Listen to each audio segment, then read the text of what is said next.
Hello friends, नमस्कार। स्वागत है आप सभी लोगों का अपने यूट्यूब चैनल एग्जाम टेबल पर।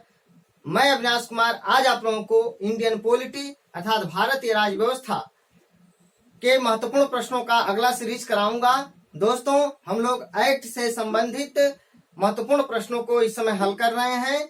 तो आइए दोस्तों, बिना देर के हम लोग वीडियो शुरू करते हैं। और दोस्तों, अगर आप लोगों को मेरा वीडियो अच्छा लगे तो प्लीज दोस्तों लाइक करें और कमेंट करें और अधिक से अधिक वीडियो शेयर करें। और जिन्होंने मेरा चैनल को अभी तक सब्सक्राइब नहीं किया है, प्लीज आप लोग मेरा चैनल सब्सक्राइब कर लीजिए और बेल आइकन की घंटी को भी प्रेस कर लीजिए, ताकि जब भी मैं वीडियो अपलोड करूं तुरंत नोटिफिकेशन आपको मिल जाए, मेरा वीडियो तुरंत आपके पास पहुंच जाए। दोस्तों, बहुत ही महत्वपूर्ण प्रश्न मैं हल करा रहा हूं, आप लोग बहुत ही अच्छे से वीडियो देखिएगा।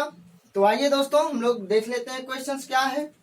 पहला क्वेश्चन है दोस्तों, सूची 1 तथा सूची 2 को सुमेलित कीजिए तथा सूचियों के नीचे दिए गए कूट से सही उत्तर का चयन करें।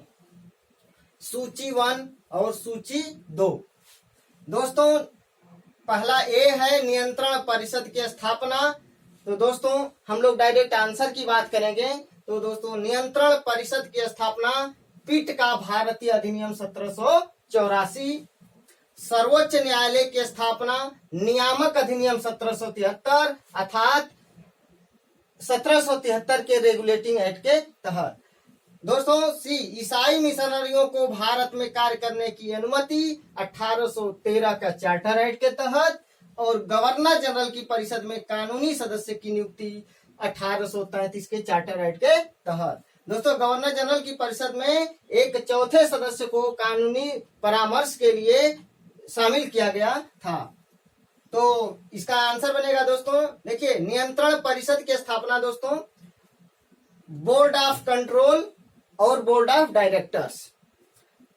व्यापारिक मामलों के लिए बोर्ड ऑफ डायरेक्टर्स अर्थात निदेशक बोर्ड या निदेशक मंडल, और राजनीतिक मामलों के लिए बोर्ड ऑफ कंट्रोल नियंत्रण परिषद की स्थापना किया गया था 1784 के पिट्स इंडिया एक्ट के तहत। तो दोस्तों, ए का दो दोस्तों, देखिए यहाँ बी वाले ऑप्शन और डी वाले ऑप्शन में ए का 2 है। तो ए वाला ऑप्शन और सी वाला ऑप्शन खत्म हो जाएगा। हमारा ऑप्शन ए और बी और डी में से कोई हो सकता है। और सर्वोच्च न्यायालय की स्थापना दोस्तों नियामक अधिनियम 1773 अर्थात रेगुलेटिंग एक्ट 1773। तो बी का जो है 1 होगा, बी का 1 होगा, अर्थात दोस्तों हमारा बी वाला ऑप्शन करेक्ट हो जाएगा। नियंत्रण परिषद की स्थापना पीठ का भारतीय अधिनियम 1784, सर्वोच्च न्यायालय की स्थापना नियामक अधिनियम 1773, ईसाई मिशनरियों को भारत में कार्य करने की अनुमति चार्टर अधिनियम 1813 और गवर्नर जनरल की परिषद में कानूनी सदस्य की नियुक्ति चार्टर अधिनियम 1833। हमारा बी वाला ऑप्शन करेक्ट होगा। 2, 1, 3, 4। अब दोस्तों, हमारा अगला क्वेश्चन है, दूसरा नंबर क्वेश्चन, भारत सरकार अधिनियम 1935 किसकी रिपोर्ट पर आधारित था? तो दोस्तों, इसका आंसर होगा साइमन कमीशन। Simon commission. दोस्तों, भारत शासन अधिनियम 1919 या मोंटेस्क्यू चेम्सफोर्ड सुधार अधिनियम 1919 में ये प्रावधान किया गया था कि प्रत्येक 10 वर्ष पर राजनीतिक परिस्थितियों की समीक्षा की जाएगी। तो दोस्तों, 1919 के बाद 1929 में समीक्षा करना था, लेकिन 2 साल पहले ही 1927 में ही नवंबर 1927 में ही साइमन कमीशन का गठन करके भारत भेज दिया गया राजनीतिक परिस्थितियों का, संवैधानिक परिस्थितियों का जांच करने के लिए, समीक्षा करने के लिए। और सबसे बुरी बात यह थी कि उसमें किसी भी भारतीय को शामिल नहीं किया गया था, इसलिए बहुत ही जबरदस्त तरीके से साइमन कमीशन का विरोध हुआ। और साइमन कमीशन का विरोध करते हुए साइमन कमीशन वापस जाओ की नारा लगाते हुए लाला लाजपत राय की पुलिस की लाठियों से डेथ हो गया। तो दोस्तों, ये क्वेश्चन पूछा जाता है कि निम्नलिखित में से साइमन कमीशन का विरोध क्यों हुआ? तो सबसे बड़ी मुद्दा था कि उसमें किसी भी भारतीय को शामिल नहीं किया गया था। और किसी भी भारतीय को शामिल नहीं किया गया था किसके कहने पर? तो लॉर्ड इरविन के कहने पर। यह भी क्वेश्चन पूछा जाता है कि किसने भारतीयों को साइमन कमीशन में नियुक्त करने से मना किया था? तो लॉर्ड इरविन ने।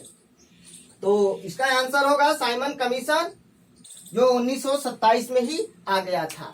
नेक्स्ट क्वेश्चन दोस्तों, भारत का शासन ईस्ट इंडिया कंपनी से क्राउन को स्थानांतरित किया गया दोस्तों 1858 के भारत सरकार अधिनियम के अंतर्गत। सी वाला ऑप्शन करेक्ट हो जाएगा। ईस्ट इंडिया कंपनी के हाथों से सत्ता लेकर के क्राउन के हाथों में सौंप दिया गया 1858 के भारत सरकार अधिनियम के तहत। और महारानी विक्टोरिया के घोषणा पत्र को इलाहाबाद में लॉर्ड कैनिंग ने पढ़ करके सुनाया था। नेक्स्ट क्वेश्चन दोस्तों, चौथा नंबर क्वेश्चन, निम्नलिखित में से किस एक्ट के द्वारा भारत के गवर्नर जनरल को अध्यादेश जारी करने की शक्ति प्रदान की गई? तो दोस्तों इसका आंसर होगा Indian council act 1861। Indian council act 1861 के तहत गवर्नर जनरल को अध्यादेश जारी करने की शक्ति प्रदान किया गया। नेक्स्ट क्वेश्चन, निम्नलिखित में से किस अधिनियम के अंतर्गत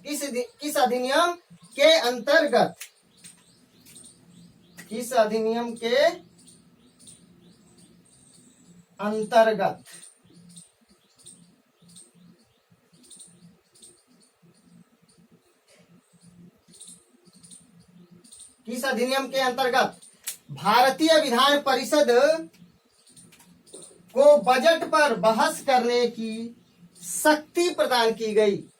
निम्नलिखित में से किस अधिनियम के अंतर्गत भारतीय विधान परिषद के बजट पर बहस करने की शक्ति प्रदान की गई? तो दोस्तों इसका करेक्ट आंसर होगा भारतीय परिषद अधिनियम 1892।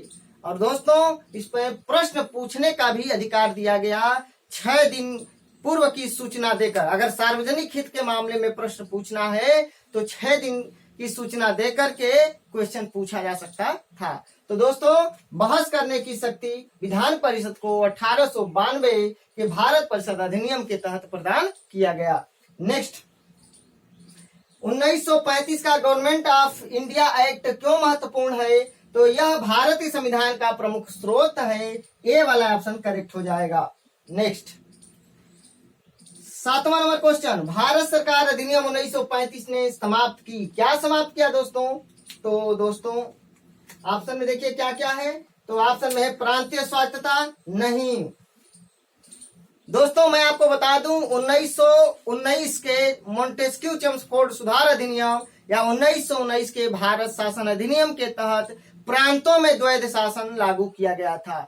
और द्वैध शासन के जनक लियोनस कार्टियस थे।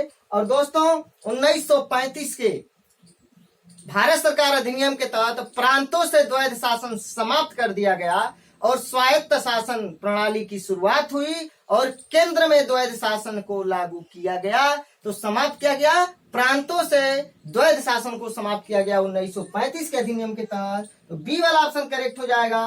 प्रांतीय शासन द्वैध व्यवस्था को समाप्त किया गया 1935 के अधिनियम के तहत। नेक्स्ट क्वेश्चन दोस्तों, 8वां नंबर क्वेश्चन, केंद्र में द्वैध शासन प्रणाली लागू किया गया था। दोस्तों अभी मैंने बताया 1935 के भारत सरकार अधिनियम के तहत केंद्र में द्वैध शासन प्रणाली को लागू किया गया था। तो सी वाला ऑप्शन करेक्ट हो जाएगा। तो दोस्तों अगर आप लोगों को मेरा वीडियो अच्छा लगे तो प्लीज दोस्तों लाइक करें, कमेंट करें और अधिक से अधिक वीडियो शेयर करें। और जिन्होंने मेरा चैनल अभी तक सब्सक्राइब नहीं किया है प्लीज आप लोग मेरा चैनल सब्सक्राइब कर लीजिए और साथ ही साथ बेल आइकन की घंटी को भी प्रेस कर लीजिए ताकि जब भी मैं कोई वीडियो अपलोड करूं तुरंत नोटिफिकेशन आपको मिल जाए, मेरा वीडियो तुरंत आपके पास पहुंच जाए। और दोस्तों मैं बहुत ही इंपॉर्टेंट ये वीडियो लेकर आया हूं, बहुत ही महत्वपूर्ण प्रश्न है, आपके किसी भी एग्जामिनेशन में आने वाला है। अभी आरओ, बीईओ और पीसीएस बहुत सारे एग्जाम होने वाले हैं, सभी एग्जामिनेशन के लिए बहुत ही इंपॉर्टेंट वीडियो है, इसलिए बहुत ही अच्छे से वीडियो देखिएगा, नोट्स बनाते रहिएगा। धन्यवाद, नमस्कार।